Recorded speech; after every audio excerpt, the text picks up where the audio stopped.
राधे राधे दोस्तों, आज मैं आपको सुनाने वाली हूँ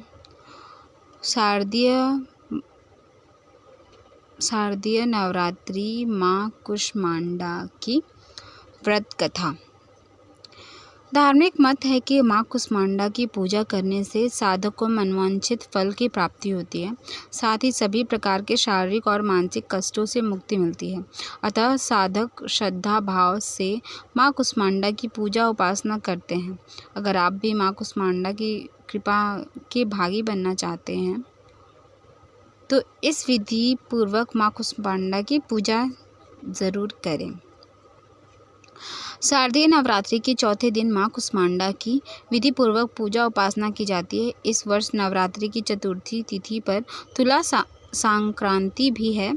इस शुभ अवसर पर एक साथ कई शुभ संयोग बन रहे हैं।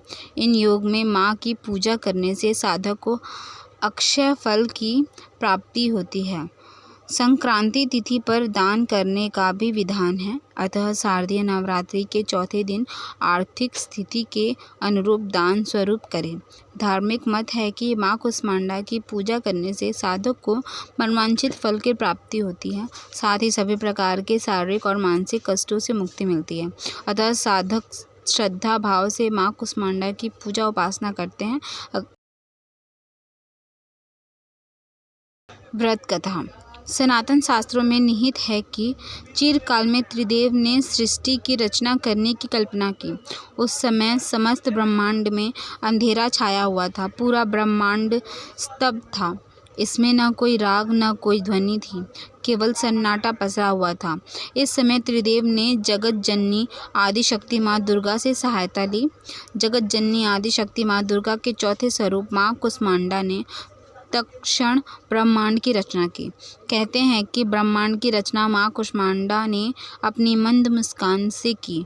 माँ के मुखमंडल पर फैली मंद मुस्कान से समस्त ब्रह्मांड प्रकाशवान हो उठा। ब्रह्मांड की रचना अपनी मुस्कान से करने के चलते जगत जननी आदि शक्ति को माँ कुष्मांडा कहा गया है। माँ की महिमा निराली है। माँ का निवास स्थान सूर्यलोक है। शास्त्रों में कहा जाता है कि माँ कुष्मांडा सूर्यलोक में निवास करती हैं। ब्रह्मांड की रचना करने वाली माँ कुष्मांडा के मुखमंडल पर उपस्थित तेज से सूर्य प्रकाशवान है। माँ सूर्यलोक के अंदर और बाहर सभी जगहों पर निवास करती हैं। यह कथा यहीं विराम होता है। आप सभी को नवरात्रि की हार्दिक शुभकामनाएं।